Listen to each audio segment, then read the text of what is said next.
V imenu Inštituta za ekumenizem in dialog Stanka Janežiča vas lepo pozdravljam v tem tednu ekumenske osmine molitve in dela za edinost kristjanov. Delo za edinost kristjanov ima pravzaprav nekako dva stebra.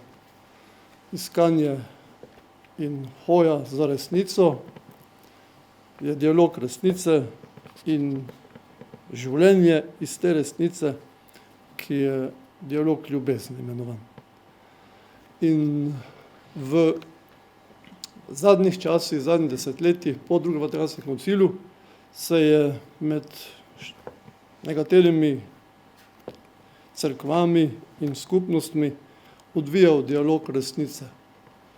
Tako da so se različni strokovnjaki izbirali in iskali tisto, kar jih nas druži. Na eni strani in odkrili so, da je tega zelo veliko. Posebej, kar zadeva odnos med katoličani in luteransko cerkvijo, kar je pokazal ta dokument od konflikta do edinosti, do občestva, da je med nami več skupnega, kakor tistega, kar nas razdvaja. Obenem so ugotovili, da pač je v tem tudi nekaj, v čemer se nasprotujemo in v čemer se pravzaprav na zunaj ne skladamo. Zato, ker bodisi govorimo vsak svoj jezik, bodisi zato, ker se ne razumemo ali pa se niso razumeli. In da so tudi neka nasprotja, ki se zdijo nepremagljiva. In da je ekumensko delo in dialog v tem, da tudi v tem, ker si nasprotujejo, pa smo si kontrarni, najdemo nekaj skupnega. To je delo, ki ga naj opravi ekumenski dialog, ekumenski napor. In ta situacija današnja je posledica 500-letnega razvoja. 500-letnih konfliktov, pogovorov, bolj malo, bolj manj so bili to nekako poskusi, kako bi drugega prepričali, da nima prav. In ta zgodovina je potem šla tudi v to smer, da smo se kdaj tudi sprli, nažalost tudi bojevali, zato, ker je začetna postavka, začetni spon ali pa začetni bum reformacije prihajal iz teologije in se potem splet okoliščin spletel s politiko, takšno in drugačno, kar ugotavljajo zgodovinarji zadnjih časov. In to je privedlo potem do še večji poglobitev nasproti. Zato smo izbrali za nocojšnjo temo nekako zgodovinarje, ki naj malo pojasnijo, prikažejo, kako je ta proces šel, se dogajal, kako se je zgodovina dogajala, ki je sicer ne moremo spremeniti, lahko jo pa danes, v času ekumenizma, drugače razlagamo, drugače razumemo, si jo drugače pripovedujemo. In prosim prvega predavatelja, da nam skuša pokazati, kako bi bilo mogoče to zgodovino drugače pripovedovati danes. To je gospod dr. Andrej Hozjan, ki je sicer predavatelj na Filozofski fakulteti v Mariboru in je med drugim strokovnjak za 16. stoletje, kar je nekako dokazal z raznimi številnimi razpravami iz tega področja in iz tega časa. In tudi je tisti, ki je o tem napisal disertacijo doktorsko in ga prosim, če nam orisuje čas in okoliščine, v katerem je živel in deloval Luter. Prosim.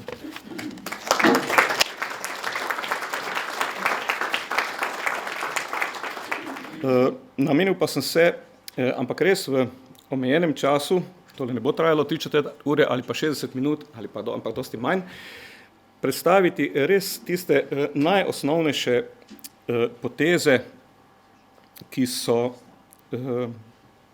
tvorile Evropo na prelomu iz srednjega v zgodnji novi vek in so seveda tudi rodile človeka po imenu Martin Luther, zato, da bo njegovo celotno delovanje, pa tudi osebnost kot taka, vsaj malce bolj razumljiva. Če pa se malce navežem na uvodne misli gospoda profesorja Laha, omenil je namreč 500 let, pol tisočletja, bi jaz le najprej opozoril, da gremo pogledati dve res, glede, temeljni, razmejitveni, elementarni ločnici razvoja, bom rekel, vesoljne cerkve, potem pa katoliške cerkve od leta 1000, torej v drugem tisočletju naprej. In če pogledamo tole, seveda ne moremo mimo dveh najpomembnejših ločitvenih momentov v tem celem tisočletju. Poglejmo. 11. stoletje, leto 1054. Prelom, ki se v tedaj edinstveni krščanski cerkvi zgodil v bistvu zato, ker se ljudje niso znali dobro, bom rekel kvalitetno, potrpežljivo medsebojno pogovarjati. Gremo 5 stoletij naprej, v 16. stoletje, in pridemo do dogodkov, ki jih bomo danes malce podrobne osvetljevali. Pridemo do porajanja protestantizma in spet do ločnice v tedanji katoliški cerkvi. Potem pa smo, kot je rekel kolega dr. Lah, spet 500 let naprej, v letu 2017, in kaj zdaj? Naslednjih 500 let. Martin Luther in leto 1517. Rojen v poznem 15. stoletju, v času, ko, bom rekel, po Evropi ne da vrvi, ampak so kar prisotni tudi, prosim, intelektualni vrhovi človeške misli. Ampak poglejmo že tole, vrhovi človekove intelektualne misli, ki so v poznem 15. stoletju, v zgodnjem 16. stoletju seveda še vsi, prosim, kajti tedaj ni bilo variante, da človek ne bi bil praktično kristjan, kaj šele, da ne bi veroval. Takega praktično skoraj da ni moglo biti. Ampak samo še nekaj desetletij po letu 1517 in bomo zgodovinarji morali začeti razlagati tudi takole, ja, intelektualci, ampak katoliki ali protestantje. Tako daleč je zadeva seveda šla. Ne samo to, vladarji so se začeli odkrito, neprizadeto, tudi brez nevarnosti, brez strahu, ločevati na katolike in protestante. Evropa, kot jo politično lahko vidimo kako dobro desetletje pred Lutherovim rojstvom, je Evropa fevdalnih držav.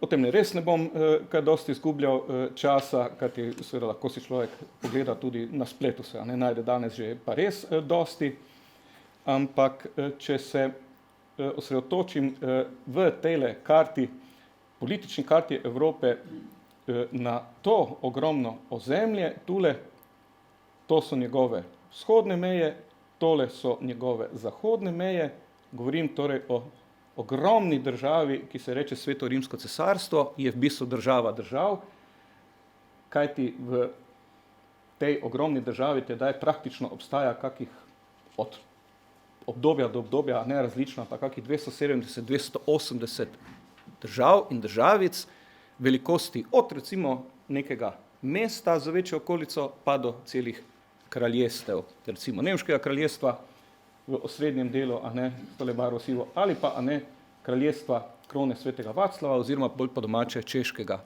kraljestva.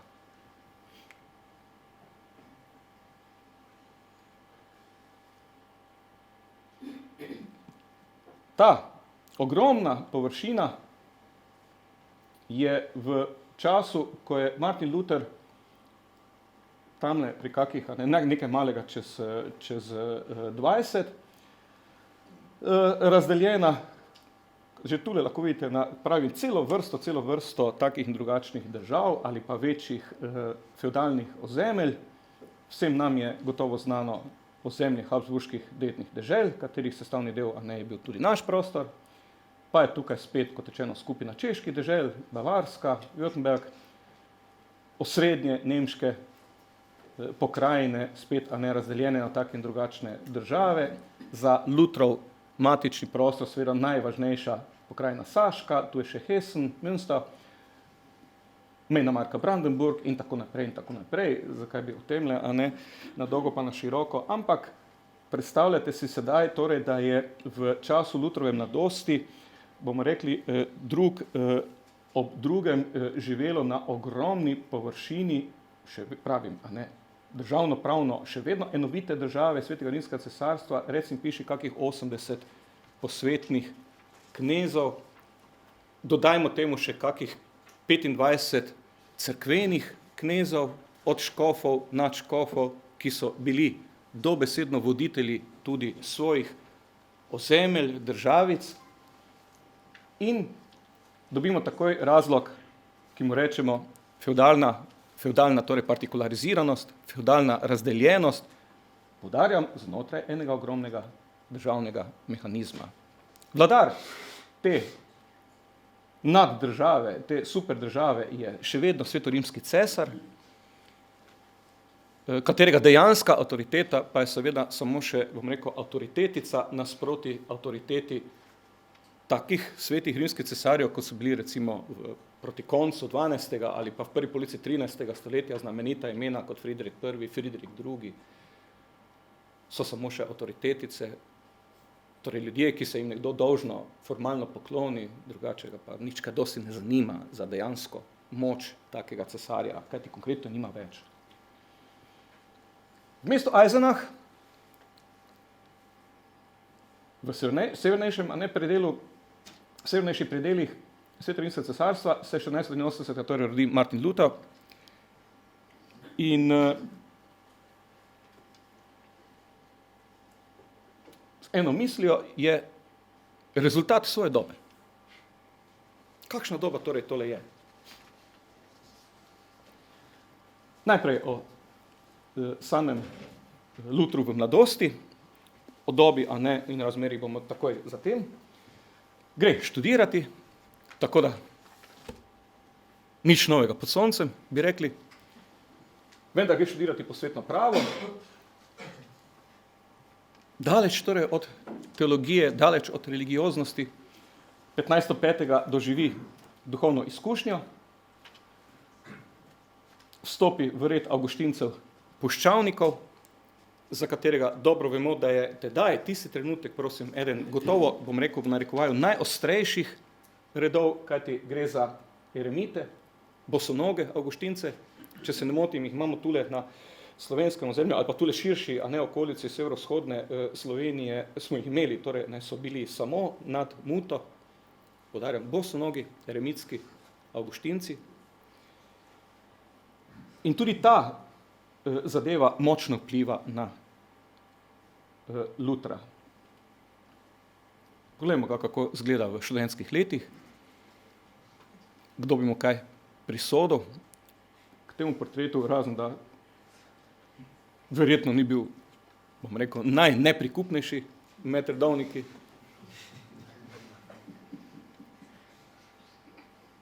Ampak poglejmo, kaj drži v levici. Levici drži tisto, za kar se bo potem zavzemal celo življenje. Prepričan sem, da drži v levici Biblijo, In to je to. Po končanem študiju na Univerzi v Wittenbergu postane lektor za etiko, doktor teologije, čemu se praktično skoraj ni mogel izogniti, postane 1512. leta. In človek bi rekel, spet nič novega pod soncem, gremo naprej z univerzitetno profesorsko kariero, veselo. Vendar v tem primeru tega ne bo. Luther tule seveda ni več neuki mladenič, ampak dobesedno srka vase znanje, pa tudi izkušnje, kaj se okoli njega v širnem svetu dogaja, predvsem kaj se dogaja v Svetem rimskem cesarstvu, medtem ko je intelektualno vezan sploh ne na tele meje, je širok, odprt, to pa zato, ker je skoraj da celotna, a ne bomo rekli tedanja znanost, sploh pa a ne teološka znanost prisotna in dostopna, več ali manj, bom rekel, skoraj da več ali manj, no, izključno v latinskem jeziku.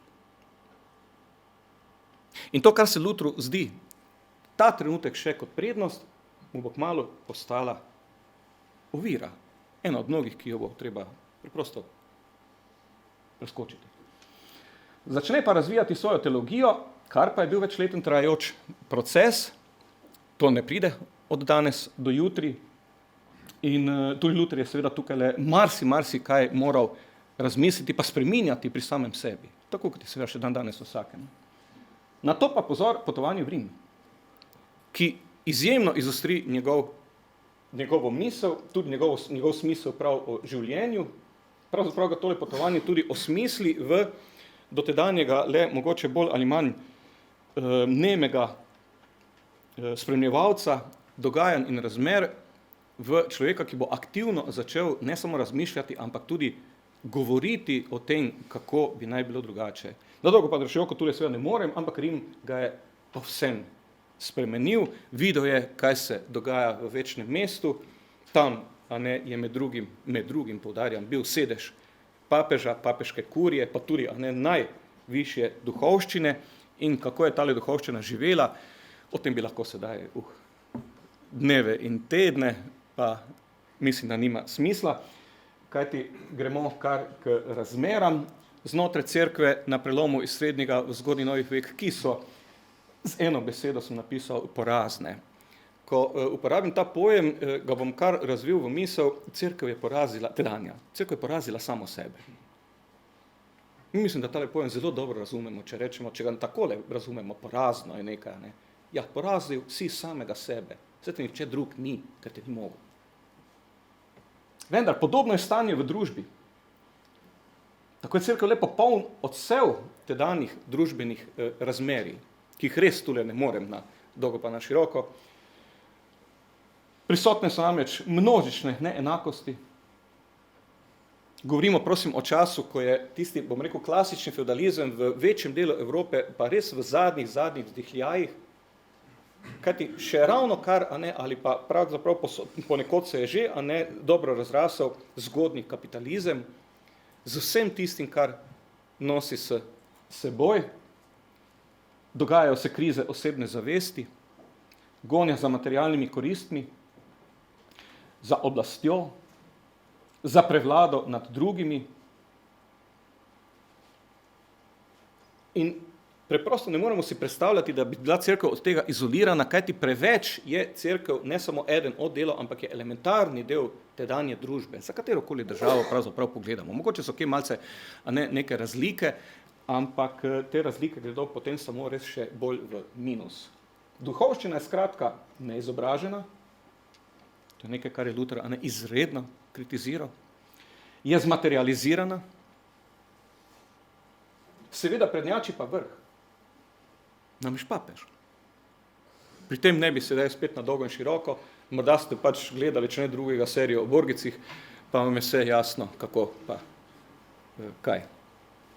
In ker se tam ni uprizarjalo kogarkoli iz okvirov katoliške cerkve, ampak dejansko papeža, si mislim, ja, pa res nekako tako je izgledalo, če ne mogoče še drugače.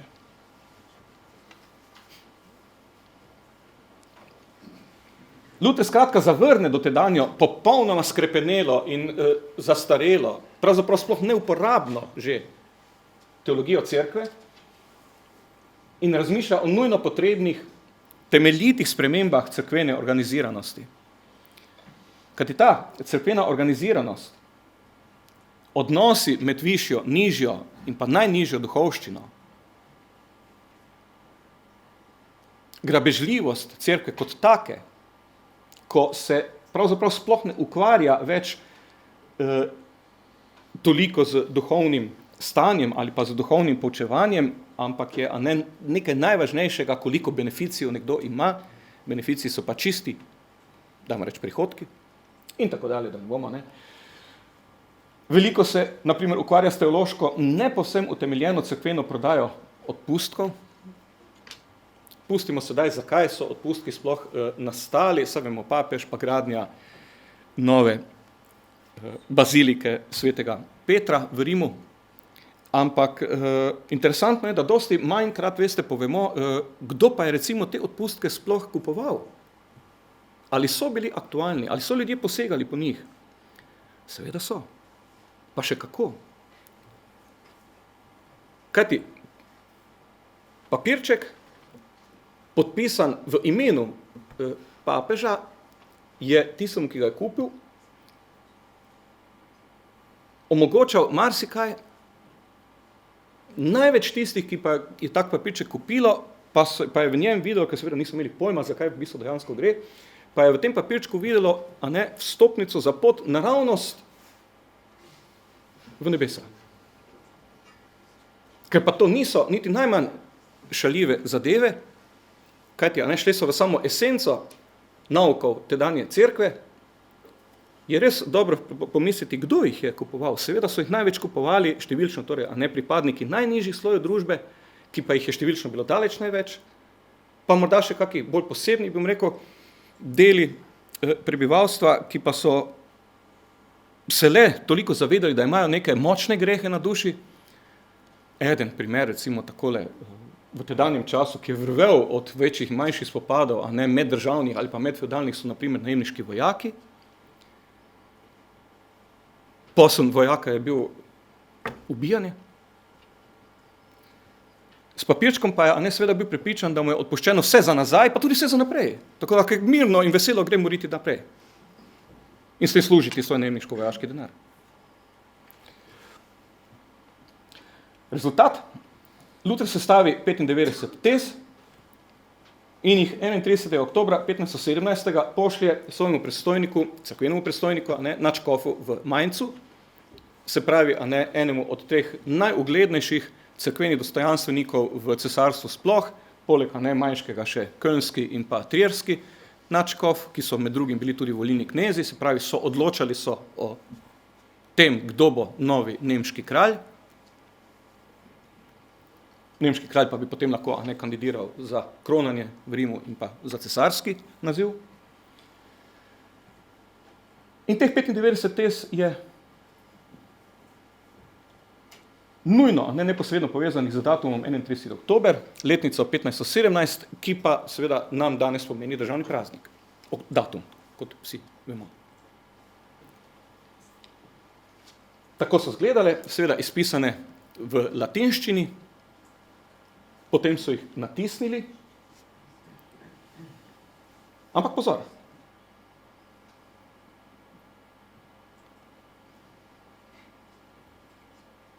Obstaja tudi jasna predaja, danes lahko tole preberemo kjerkoli, da je Luther šel in nabil teh 95 tez na vrata Wittenberške stolnice. Kar pa je legenda.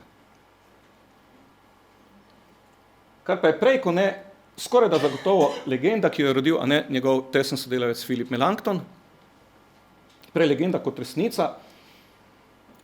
O tem, torej, kot rečeno, imamo izključno samo njegovo poročilo, nekega konkretnega vira, žal vam ne morem postreči s fotografijo. In vprašanje je torej, zakaj bi Luther sploh iz svojega egoizma ali samopašnosti ta dva papirja nabil na vrata v latinščini in koliko ljudi bi tole lahko bralo. Ne slepimo se, tedaj zna brati latinsko, morda, ne vem, kolega latinist bo bolje povedal, 0,7 ali 0,8 ali pa samo 0,4% celotnega prebivalstva. Ugibam. Vendar teze so znotraj teološko sprejemljivih okvirjev cerkve. Luther ne počenja čisto nič, bom rekel, prekocuškega, kajti sam je globoko veren. Vendar se kljub temu mora pred naš škofom zagovarjati. Teze, kot rečeno, so v latinščini. Nemški prevod, poudaril sem nemški prevod, pa se kot tiskan letak hitro širi. Vendar Luther tega sprva ne želi. Ni naklonjen temu novemu fantastičnemu mediju, ki mu bo potem njemu, a ne, in vsem njegovim somišljenikom pomagal strahotnemu napredku, namreč tisku. Živimo namreč v če se ne motim, postinformativni dobi in zelo dobro vemo, kaj so medijske komunikacije, kaj so medijska sredstva, kaj so množična medijska sredstva in tako dalje, so vemo tehle izrazov, kaj je danes. In poglejmo torej Lutra tudi z vidika, ne prosim kot medijskega propagatorja ali pa izkoriščevalca medijskega napredka, ampak ga preprosto primerjajmo recimo z človekom enako pomembnega poudarka, pa enake intelektualne, mislim, da še večje intelektualnega nivoja, ampak za stoletje naprej, pred tem namreč Jana Husa, Čeha. Hus tiska ni imel. Vrhovna oblast mu je naredila, kar mu je naredila, ga zažgala na krmadi, ker je pri tem, a ne cesar, požrl lastno besedo, da ga bo pustil in tako naprej. Ampak na tanko stoletje skoraj da, a ne, 1415, Konstanca, 1517, Wittenberg, ampak vmes je tisk in Gutenberg. In fantastična priložnost za razširjanje, množično razširjanje nečesa. Ampak pravim, poudarjam, Luther tega sprva ne želi. Kako zelo se bo vse skupaj obrnilo hitro. Hkrati pa že začenja objavljati misli o spreminjanju, se pravi preurejanju cerkve in človekovega vsakdanjika.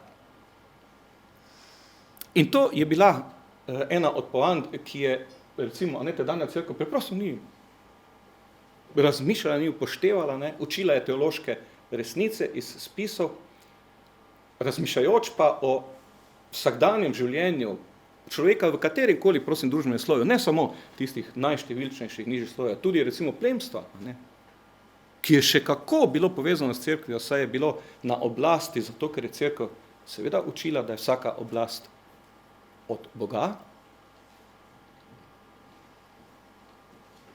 Po Lutrovem cerkev mora biti skromna, mora biti brez zemljiške posesti, kar je tedaj bilo pa dobesedno ne krivoverstvo, ampak dobesedno atentata, ne, na tedanjo cerkev, ki je seveda bila daleč najpomembnejši enoviti lastnik zemlje, se pravi zemljiške posesti.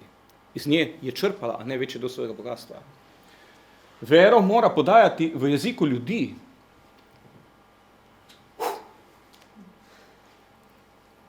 Grozljivo. Kajti s tem pade, a ne latinščina, kot tisti edini še univerzalni, povezovalni, kumulativni element vesoljne katoliške stvarnosti, ne pa v latinščini. Človek pa lahko sam odloča o svojem življenju. Naprimer, lahko se loči. Ja, to je pa, kot da bi, a ne, feudalcu dal, da lahko mu muha, a ne, njegova gre na med, oziroma, a ne, da lahko se plemič, seveda, moški, a ne. Ženske so tu bile dobesedno degradirane v tretjerazredna bitja, ampak plemič torej se lahko, a ne, poroči, prvič pri kakih 17, 18, po 15 letih najkasneje, ali kaj 10, karikiram, se naveliča žene, se loči, a ne, si vzame zopet 10-15 let mlajšo in tako kakih 3x4-krat. In ne za eno, ampak za 4 ženami ustvari potomstva, seveda, predvsem željeno moškega, kolikor želi. Za nadaljevanje družine, za nadaljevanje svojega ugleda in tako dalje. Zakaj bi na dolgo pa na široko, če pa vsi poznamo zgodbo Henrika VIII, ki pa s prvo ženo ni mogel imeti moškega potomca. In je naredil ne vem kaj vse, da ga je resnično dobil. In ga je. S četrto. Ja.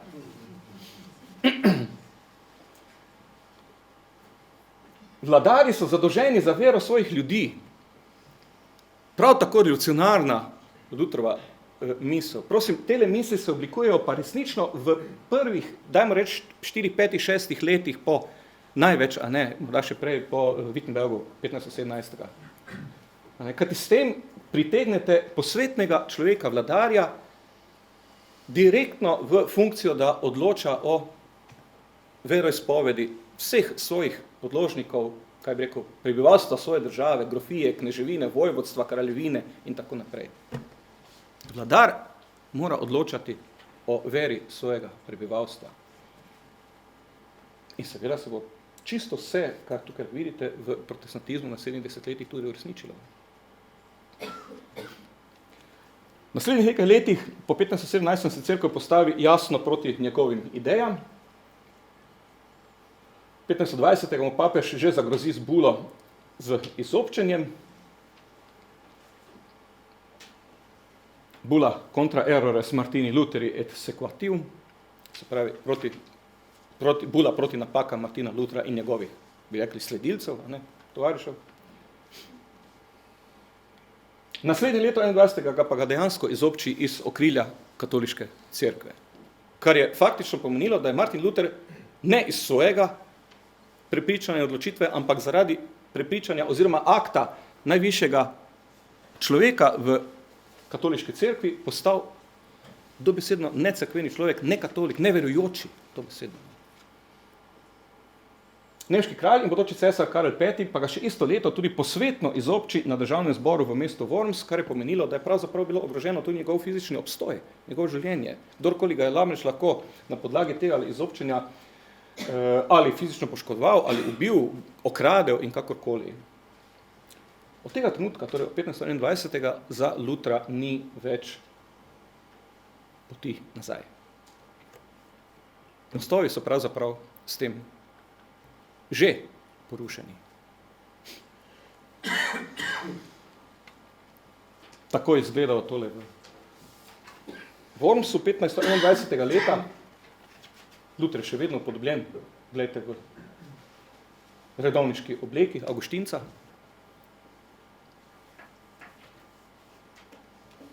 Tu pa že jasno ve, da se mu odslej lahko streže po življenju. Nadaljevanje je znano.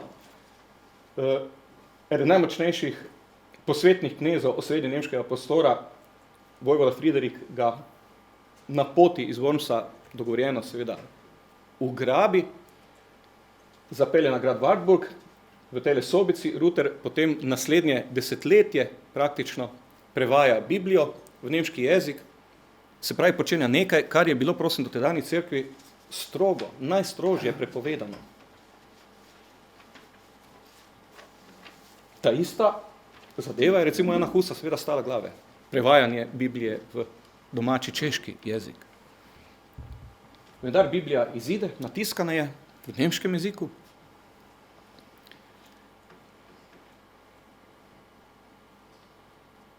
Rojeni mit.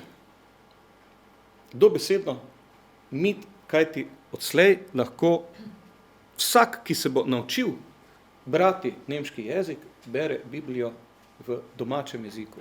Sve si danes v 21. stoletju težko predstavljamo, kaj to pomeni. Skratka, moramo se skušati preseliti za pol tisočletja nazaj. Samo še Lutherovi najtesnejši sopotniki na nadaljnji življenjski in ustvarjalni poti. Philip Melanchthon, človek zagotovo, torej, ne danes vemo, intelektualno še večjih sposobnosti kot Luther, zato si tudi, recimo, dobesedno pogrčil svoj priimek, da bi že iz priimka Melanchthon vedeli, ta človek pa je znal tekoče brati in pisati grško. In pa plemkinja Katarina Plemita Boga, ki vstopi v nunski samostan, pa se spozna z Lutherom, oženita se, imata otroke. Tako je to bilo. In končno še človek z imenom Inigo Lopez, oziroma sveti Ignacij Lojolski, rojen le 8 let za Lutherom, preživi pa ga za natanko desetletje. Človek prav tako nenavadnega, pa res dosti bolj nenavadnega kurikuluma vite poteka življenja kot Luther, kjer je pravzaprav nimal nikakršnih, a ne bomo rekli, težkih problemov. Tale je pa imel hude, notranje, pa eksistenčne probleme tudi. Ampak to sta dve, prosim, osebnosti, Luther in pa Sveti Ignacij Lojolski, ki sta seveda fantastično zaznamovali evropsko prvo polovico in pa sredino 16. stoletja. Tako da tule tudi pri predstavitvi Lutra ne moremo mimo njega, kajti hkrati z Lutrom nastaja organizacija, ki ji dajo prvi njegovi sotovariši ime Družba Jezusova oziroma jezuiti in ima ob Ignacijevi smrti že čez 1000 predanih članov, katerih seveda prva naloga že tedaj aktiven in popoln boj zoper tisto, kar je iz Lutra nastalo, namreč zoper protestantizmu, kjerkoli, v kakršnikoli obliki, s kakršnikoli sredstvi, ampak rezultat naj bo tak. In to je doba Martina Lutra. Najlepša hvala za pozornost.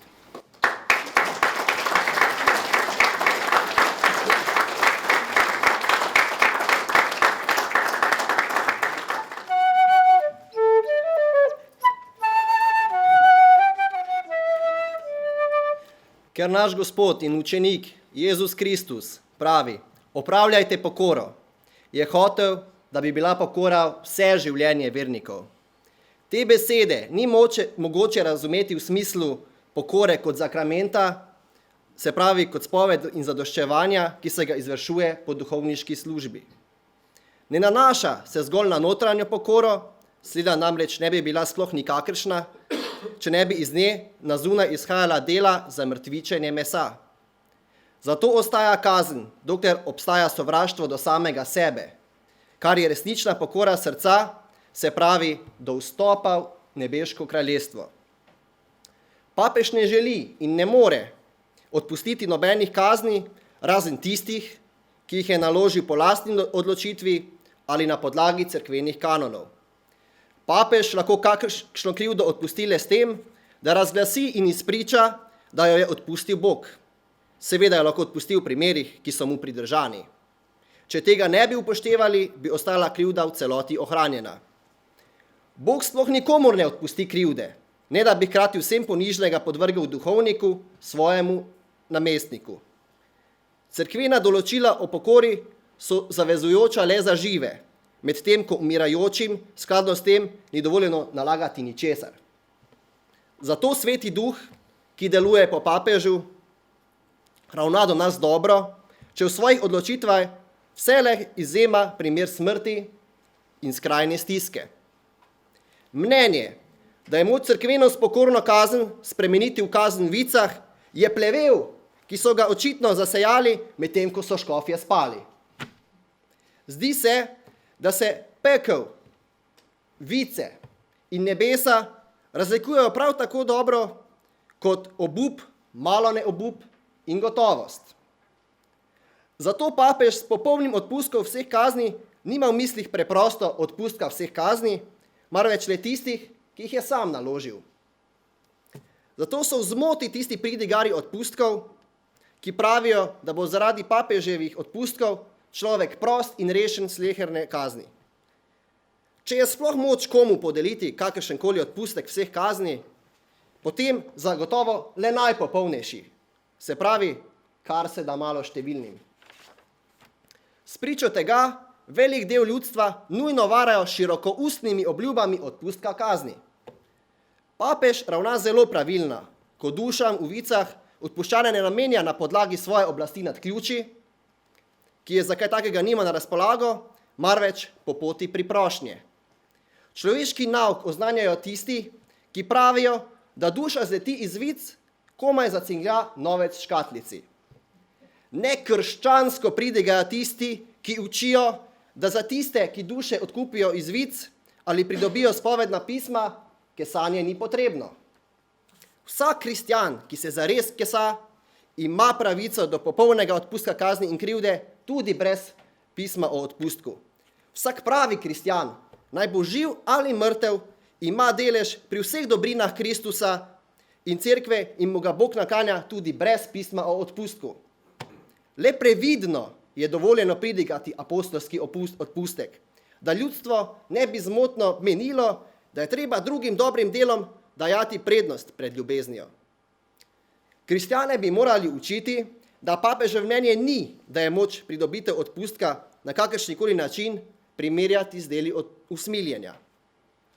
Kristjane bi morali učiti, dati ubogemu ali posoditi potrebnemu je bolje kot kupiti odpustek. Kajti z delom ljubezni ljubezen rase in človek se poboljša. Zaradi odpustka pa ne postane boljši, temveč je le deloma rešen kazni. Kristjane bi morali učiti, kdor vidi potrebnega, gre mimo njega in namesto tega da za odpustek, ne kupi papeževega odpustka, marveč si nakoplje božji odpustek. Božji srd. Kristjane bi morali učiti, tisti, ki ne živijo v preobilju, naj potrebno za življenje obdržijo za svoje gospodinjstvo in naj tega nikar ne zapravijo za odpustek. Kristjane bi morali učiti, papežu je, ko podeli odpustek, molitev zanj potrebnejša in si jo zato želi bolj kot denar, ki ga bo kdo dal na razpolago.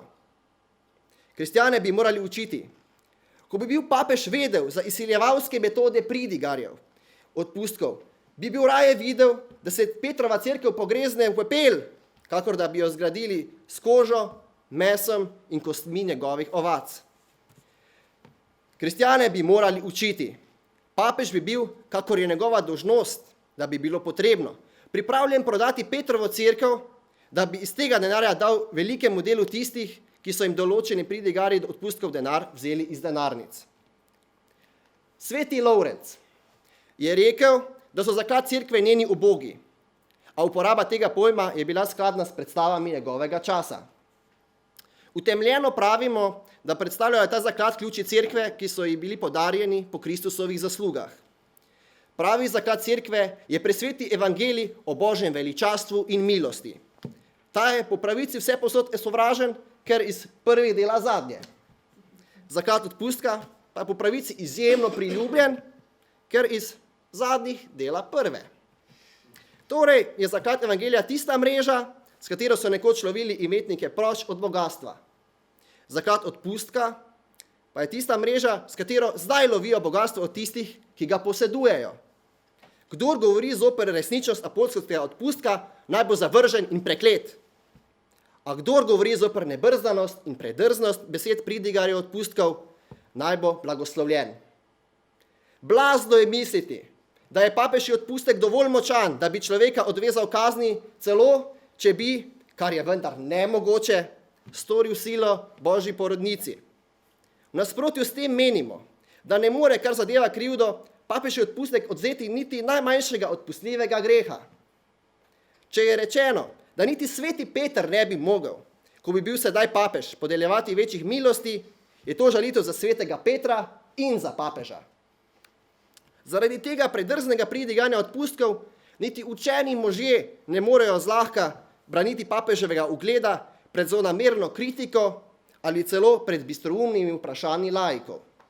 Denimo, zakaj papež iz presvete ljubezni in zaradi skrajne stiske duš kot zares utemeljenega razloga ne izprazni vic, ko vendar neštevilne duše odkupuje zaradi neblagega denarja za gradnjo cerkve, kar je zelo nizkoten razlog?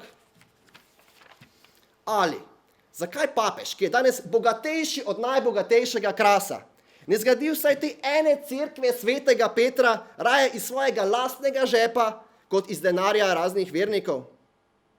Če te izjemno mučne ugovore laikov samo zatremo z nasiljem in jih ne odpravimo z razumnimi protiargumenti, pomeni to izpostaviti cerkev in papeža posmehu sovražnikov in spraviti krščanstvo v nesrečo.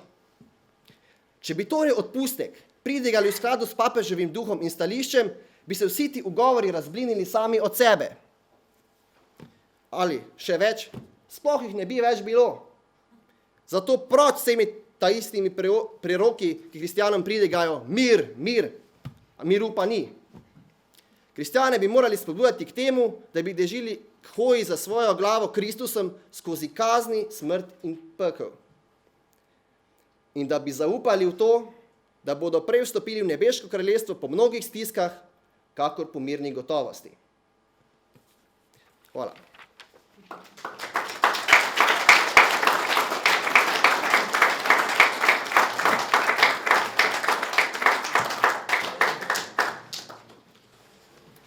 Hvala, gospod profesor, za predavanje.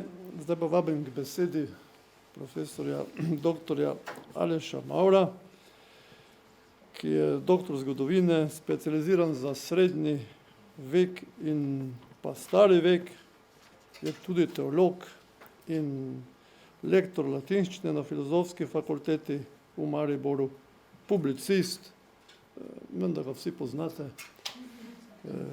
On nam bo potem, ko je Luther hotel reformirati cerkev, ne razbiti, ne razdeliti, ampak reformirati, sprožil proces in profesor bo pokazal, kako je ta reformacija potem znotraj ostalih krščanskih cerkva vplivala na podobo Evrope. Prosim.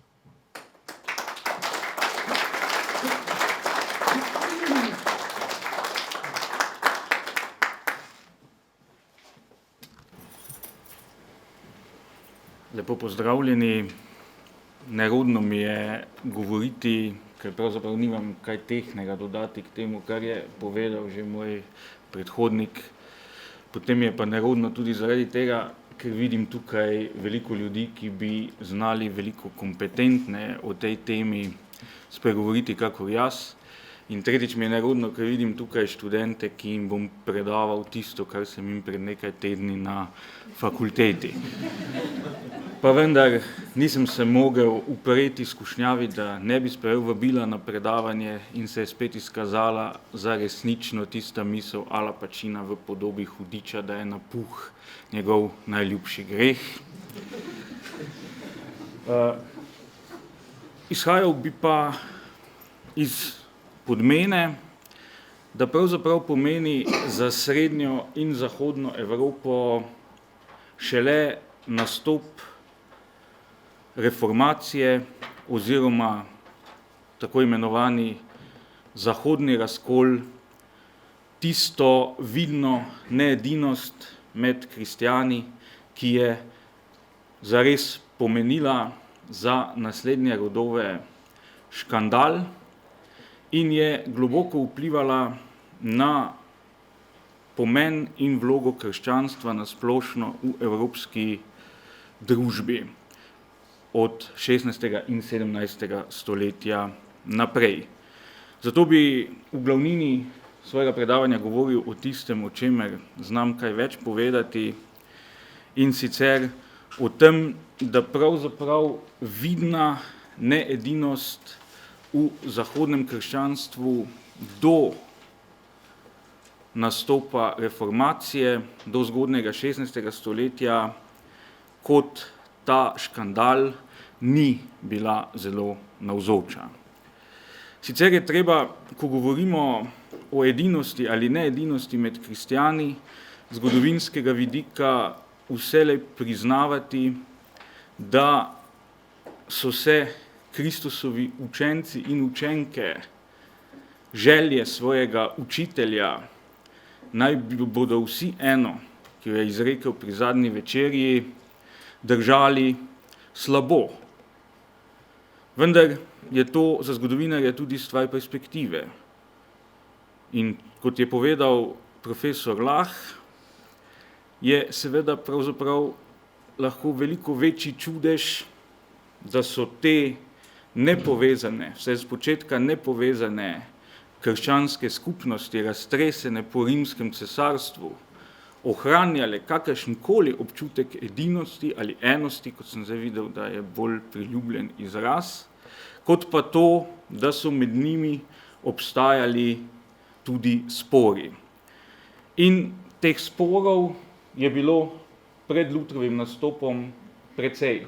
Sam se tukaj opiram na shemo, ki se mi zdi primerna in jo je razvil ameriški cerkveni zgodovinar Robert Louis Wilton in izhaja predvsem iz nesoglasij med kristjani in kristjankami, ki so v glavnem izvirale iz vprašanja odnosa po eni strani do judovstva, iz katerega je krščanstvo nedvomno išlo, na drugi strani pa iz odnosa do prevladujoče poganske okolice. Seveda je pravzaprav najtežja odločitev čakala kristjane čisto na štartu njihove zgodovine. Treba se je bilo namreč odločiti, do kolikšne mere bodo ostali znotraj judovstva, iz katerega so vsi Jezusovi neposredni učenci išli, in v kolikšni meri se bodo od njega ločili. In prerezati to popkovino je bilo pravzaprav najtežje, hkrati pa je to seveda omogočilo krščanstvo tudi širitev. In kot vemo, se tako imenovani apostolski koncil mora že kakšnih 20 let po Jezusovem križanju odločiti o temeljnem vprašanju, ali bo od kristjanov zahteval ohranjanje najosnovnejših judovskih predpisov, med katerimi je bila seveda za pogansko okolico daleč najmanj sprejemljiva zapoved obreze. In zato verjetno prvi večji krah znotraj krščanske skupnosti nastane že na tej točki. Seveda odnos do judovstva pa bo še kasneje zaposloval kristjane. Hkrati s tem seveda narašča zavedanje, da Jezus iz Nazareta ni bil navaden človek, ni bil samo izredno karizmatični voditelj, ampak je bil nekaj več, bil je Božji sin. In sporedno z naraščanjem tega spoznanja se pojavlja tudi tisto vprašanje, ki bo kasneje aktualno, namreč ali lahko Bog trpi. In ena od bistvenih skušnjav zgodnjega krščanstva je bila reči, ne, Bog ne more trpeti, ker je to bilo tudi mnenje poganske okolice, kar bi seveda naredilo krščanstvo atraktivnejše potencialno za pogansko okolico, ker Jezus je imel samo navidezno telo. In ta skušnjava tako imenovanega doketizma, po grškem glagolu dokeo, ki pomeni zdim se, je bila naslednja prelomnica, na kateri so se morali kristjani odločati in so se tudi delili. Potem se je v odnosu do judovstva pojavil tudi bolj praktičen problem. Problem verskega koledarja, ki je zadeval najpomembnejši in prvi letni praznik kristjanov, Pasho, oziroma danes ponavadi za to zgodno fazo Pashe uporabljajo cerkveni zgodovinarji izraz Pasch, je pa to seveda velika noč, čeprav je to zgodnje praznovanje zajemalo več komponent. In zlasti maloazijski kristjani so vztrajali pri praksi, da se ta praznik slavi obenem z začetkom judovske Pashe, kar je seveda pomenilo, da so kristjani ostajali odvisni od Judov pri določenju svojega najpomembnejšega praznika. In posledica tega je bilo, da se je glavnina krščanskih skupnosti kasneje odločila za današnjo prakso, torej da se ta velika noč praznuje na nedeljo po prvi pomladanski polni luni, kar še danes velja. In to je tako imenovana spor s kvarto decimani, oziroma tisti, ki so ohranjali judovsko prakso 14. Nisana. Naslednja velika skupina, ki je žal tukaj izpadla, ker se nadomestil z drugo, so gnostiki. O gnostikih bi seveda lahko imeli več večerov predavanj, pa še ne bi izčrpali tega, kdo so pravzaprav gnostiki, kakšna je njihova povezava s krščanstvom, koliko jih sodi v krščanstvo in koliko ne. Ampak za nas je tukaj zanimivo, da se ob tako imenovanih gnostikih izpostavita predvsem dva problema. Prvič, ali je krščanska cerkev namenjena samo tistim, ki so zmožni doseči višje spoznanje, kar je bila recimo tudi praksa konkurenčnega mitraizma, ki je poleg tega izključeval ženske, in je to bila seveda verjetno njegova usodna pomanjkljivost, ali pa je krščanska cerkev načeloma namenjena vsem in imajo vsi dostop do odrešenja. Odločitev je znana, prav tako pa je zlasti eden od morebitnih gnostikov ali pa ljudi, ki jih postavljamo v gnosticizem, Markion predlagal sredi 2. stoletja po Kristusu radikalno rešitev problema judovstva, ki vidimo, da še vedno zaposluje kristjane. Njegova rešitev je bila: stara zaveza ni vredna nič, ta svet oziroma stvarnik iz stare zaveze nima nič skupnega z Bogom očetom Jezusa Kristusa, to je neki drugi hudobni Bog, naš Bog je dober. In edino, kar ima veljavo tudi iz nove zaveze, je prilagojena različica Lukovega evangelija in pa nekaj Pavlovih pisem. Tudi ta opcija je bila za kristjane vabljiva, se bi jih enkrat za vselej rešila spraševanja, kdo so pravzaprav v odnosu do Judov. Ampak s tem bi bilo krščanstvo odrezano od svojih korenin in v sredi poganskega sveta, kjer je bila religija in je bil kult toliko vreden, koliko je bil star, bi to bil samomor. Obenem pa so seveda tudi globoki teološki razlogi, zakaj ta prelom z judovstvom ni bil možen, in tudi to, da so se še v poznejših stoletjih toliko ukvarjali z Markionom, priča, da je šlo verjetno za eno največjih skušnjav, ki jih je krščanstvo premagalo v svoji zgodovini. Zahodne cerkve tukaj pravzaprav doslej ni bilo nikjer. Prvič zaradi tega, ker je bilo kristjanov v zahodni polovici rimske države vedno manj kot v vzhodni. Zibelka krščanstva je na vse zadnje v vzhodni polovici, glavne začetne pokrajine njegovega širjenja so na vzhodu, so v Mali Aziji, so v Siriji, so v Egiptu. Poleg tega pa očitno zahodnjakom primanjkuje tudi smisel za spraševanja o takih vprašanjih, ali je Jezus imel telo, torej niso posebej teološko nadarjeni, teološko brihtni, in to jih ne zanima, to se jim zdi brez veze.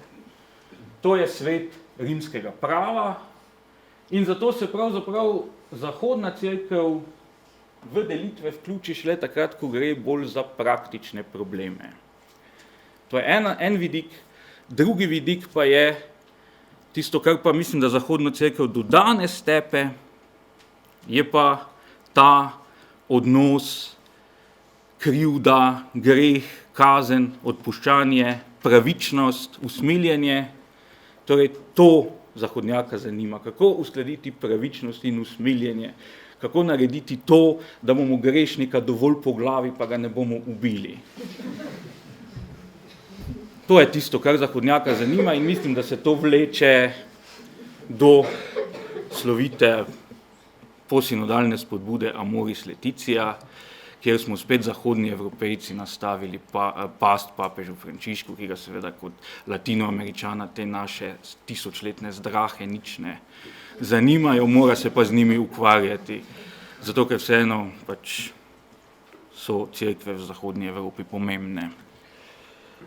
No, in prvi ta udarec na gong nastopi, ko krščanstvo doživi svojo prvo resno preizkušnjo, prvi resni konflikt z rimsko državo, ko se rimski cesar Deci odloči, da bo poskusil premagati krizo, ki je bila, tako kot danes, socialna, gospodarska, kulturna, vrednostna, da jo bo rešil tako, kot bi jo vsak reševal do zgodnega novega veka, z vrnitvijo k stari pravdi oziroma z vrnitvijo k prvotnemu stanju. Torej k temu, da bodo vsi prebivalci rimskega cesarstva spet častili prave, stare rimske bogove, ki so preizkušeni, ki imajo tisočletno kilometrino in ki so vedno podpirali rimsko državo.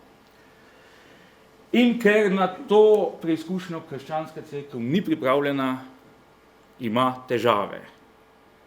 Zelo veliko kristjanov, pod narekovaji, pade v tem preganjanju. Manjšino umorijo, med njimi papeža oziroma rimskega škofa svetega Fabijana, katerega god bomo obhajali jutri, 20. januarja 250. Nekatere izženejo, večina pa se znajde. Spet manjšina jih dejavno žrtvuje, zgroženi pisci kasnejši leti poročajo, da celo nekateri škofje z veseljem nosijo ovce, da jih bodo darovali pred žrtvenikom rimskih bogov. Večina pa si pač kupi potrdilo, da so žrtvovali, pa v resnici ne žrtvujejo. In ko se preganjanje tako hitro, kot se je začelo tudi poleže, se pojavi vprašanje, kaj zdaj s temi tako imenovanimi padlimi ali lapsi. In zahodna cerkev se tukaj prvič tako rekoč razkolje. Na eni strani so pragmatiki, ki pravijo, ja, sej, glejte, koliko ljudi je dejansko padlo, pa tudi škofje se nismo v redu obnašali, recimo škof Ciprian v Kartagini se je skril. Dajmo biti milostni. In potem se vključijo tisti, ki so bili v zaporu, ki so bili izgnani, pa so preživeli. In hočejo pomagati tem, ki so padli, in jim izstavijo podobna pisma, kot smo o njih slišali v Lutherovem govoru, oziroma med 95 tezami. Ampak najdejo se drugi, ki pravijo, ne, za malikovanje ni odpuščanja. In v najboljšem primeru je odpuščanje na smrtni postelji, nekateri pravijo celo tega ni. In tako nastane prva ločena cerkev na zahodu, to so tako imenovani novacijanci, ki so privrženci rimskega duhovnika Novacijana, ki pa je tudi upal, da bo postal rimski škof po tem, ko je bil Fabijan usmrčen, pa mu to ni uspelo. In je verjetno tudi to vplivalo na njegov padec. Oziroma to, da je prišlo do ločitve, ki je potem ponekod obstajala še v 5. stoletje. Zdaj ne bom se več ustavljal pri teh delitvah, ki so stvar vzhodne cerkve in globokih teoloških razprav, pač pa bi omenil, da tudi naslednji razkol na zahodu, tako imenovani donatistični razkol, izvira pravzaprav iz te napetosti. Torej, ali naj bo cerkev čistih, ali zategnemo pritisk do konca in zahtevamo od naših ljudi samo najboljše, ali pa priznamo, da se tudi oni kdaj zmotijo in jim vseeno malo pripremo pot v nebesa. In donatizem se začne seveda zaradi tega, ker se en škof v Afriki ni v redu obnašal med naslednjimi največjim cerkvenim preganjanjem, med preganjanjem cesarja Dioklecijana, in so tisti, ki so mislili, da škof pa res mora biti brez greha,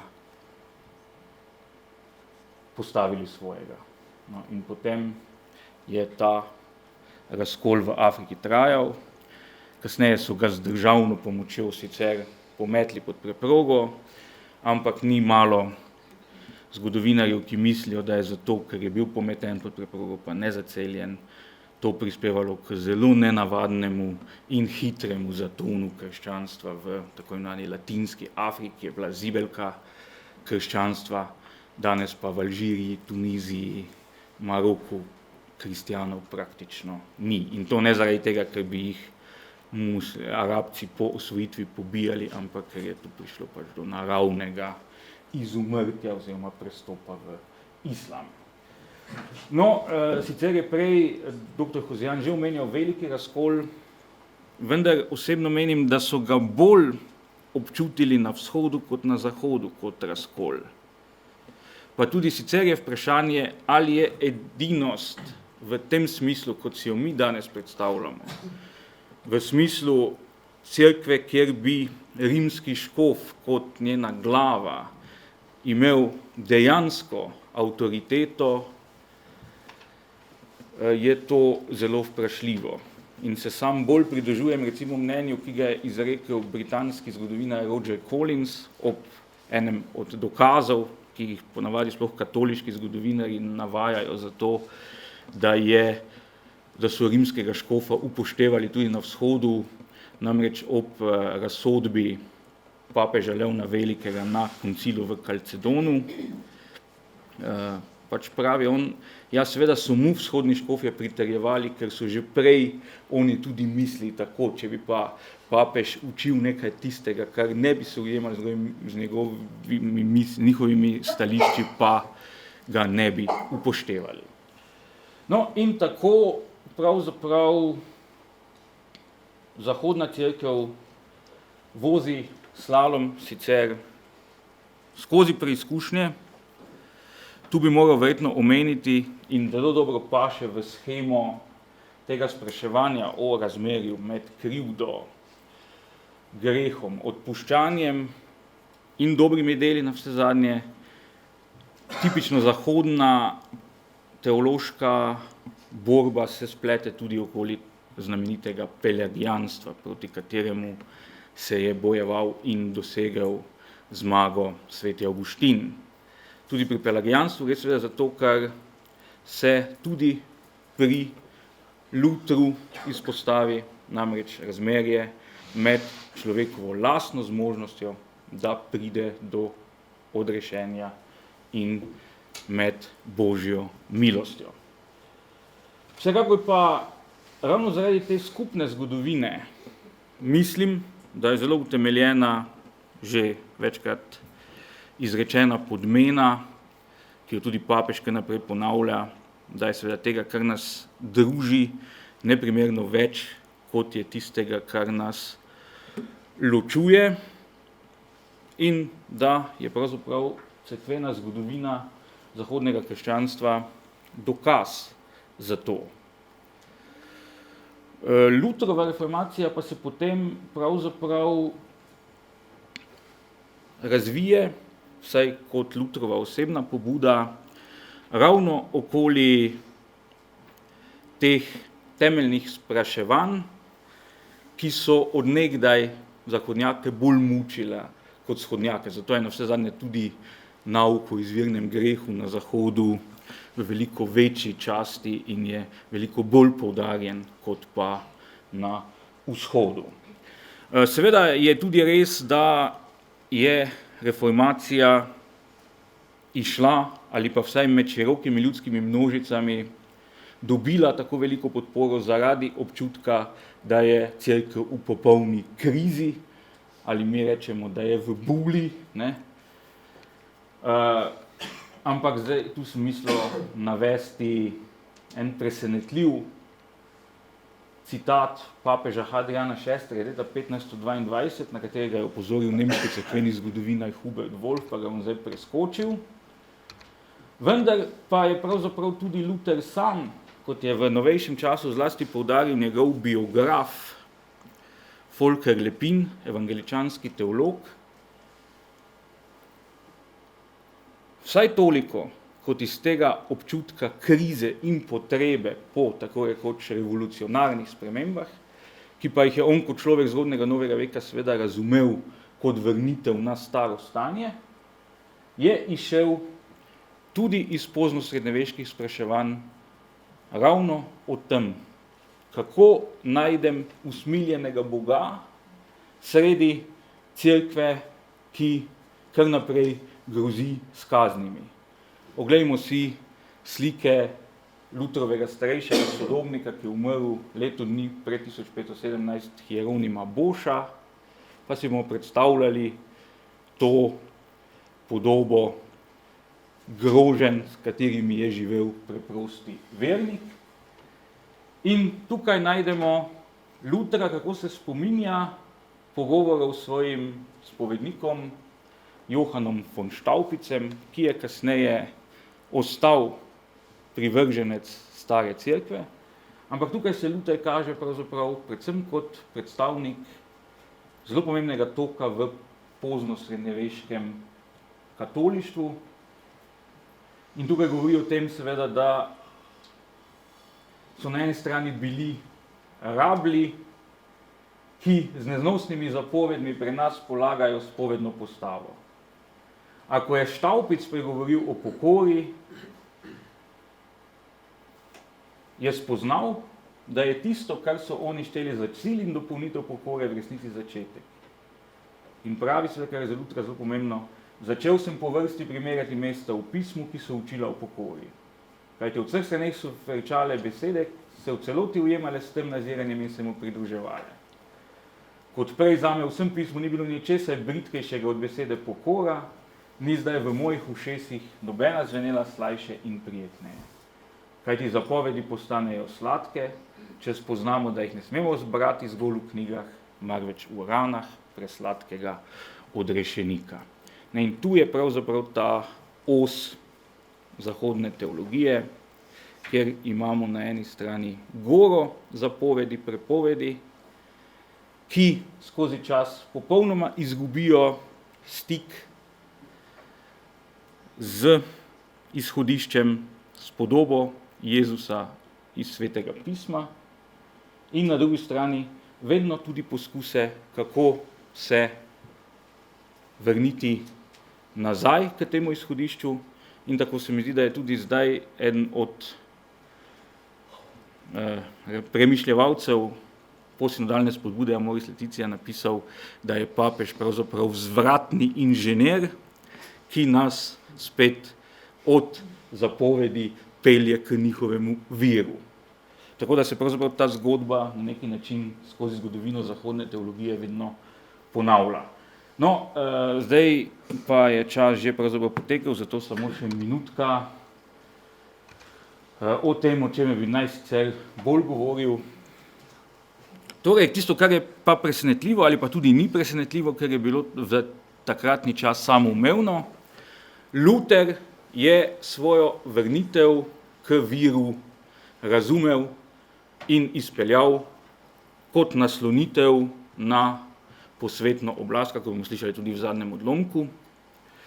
In s tem je pravzaprav dobila reformacija neko razsežnost, ki je za nas, opazovalce iz časa, ko sta cerkev in država in vedno bolj tudi cerkev in družba ločeni, težko razumljiva in je postala seveda tudi politična zadeva. In krvavi obračuni, ki so iz tega nastali, zlasti v Angliji, Franciji in v Nemčiji, v treh tako rekoč osrednjih evropskih prostorih, so zelo zaznamovali evropsko družbo, pa tudi pojmovanje religije v Evropi. Kajti zdi se, da je ravno zaradi tega in zaradi ekscesov, kot je bilo recimo razrušenje Magdeburga med 30-letno vojno leta 1631, je nastalo prepričanje, da je boljša nobena religija kot pa takšna, ki torej naredi takšno razdejanje. kot so ga povzročile verske vojne 16. in 17. stoletja. Pa pustimo zdaj to, da v bistvu zadnja faza 30-letne vojne zelo težko kakorkoli velja za versko vojno. No in meni se zdi, čeprav je seveda zelo težko dokazati kontinuiteto, da je to spoznanje zelo zaznamovalo današnjo podobo religije in naredilo seveda iz Evrope, pa deloma tudi Severne Amerike, nekakšen otoček sredi sveta v pojmovanju razmerja med religijo in družbo. In imamo recimo v znamenitem 10 let starim filmu Ve kot vroče maščevanje religijo kot glavno zaviralno in zatiralno silo, s katero je treba upraviti, pa bomo zaživeli v miru, slogi in sreči. In to je pač ta geslo režima, ne, moč skozi enotnost, enotnost skozi vero, ki pa jo uporniki premažejo z znamenjem za maščevanje. Hvala lepa.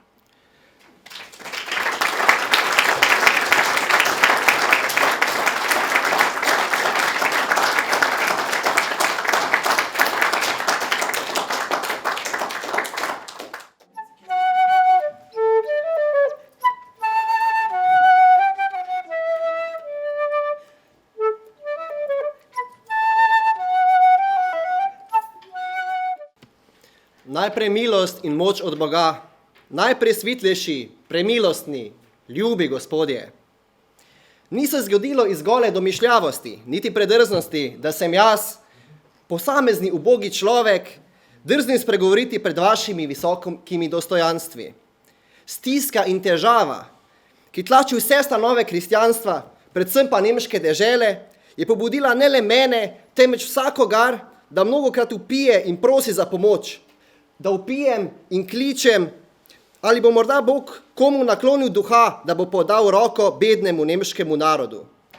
Često so koncili kaj obrnili, pa je zvitost nekih ljudi to ročno preprečila, da je postajalo vse slabše in njihovo zahrbtnost in hudobijo, mislim zdaj, Bog mi pomagaj, presvetliti, da spoznani ne bodo več naprej mogli biti tako napoto in škodljivi. Bog nam je dal za poglavarja mlado, žlahtno kri in s tem zbudil mnogo src k velikemu, dobremu upanju. Ob tem bi se spodobilo, da pridamo še to svoje in s pridom izrabimo čas in milost. Prvo, kar je v tej zadevi predvsem treba narediti, je, da se kaj pa da opremimo z veliko resnostjo in se začnemo česa z zaupanjem veliko moč ali kakor da bi bila naša vsa sila sveta. Zakaj Bog ne more in noče trpeti, da bi kako dobro delo začenjali z zaupanjem lastno moč in To on pahne na tla. Proti temu ni pomoči, kot piše v 33. psalmu. Noben kralj ne zmaga z veliko vojsko in junak se ne reši z velikostjo svoje sile. In iz tega razloga se bojim, je pred časom prišlo do tega, da so cenjene kneze, cesarja Friderika I. in II. In dosti drugih nemških cesarjev, katerih se je vendar svet bal, papeži tako klavrno teptali in tlačili. Morda so se zanašali na svojo moč bolj kot na Boga, zato so morali pasti. In kaj je v naših časih pijavko Julija II.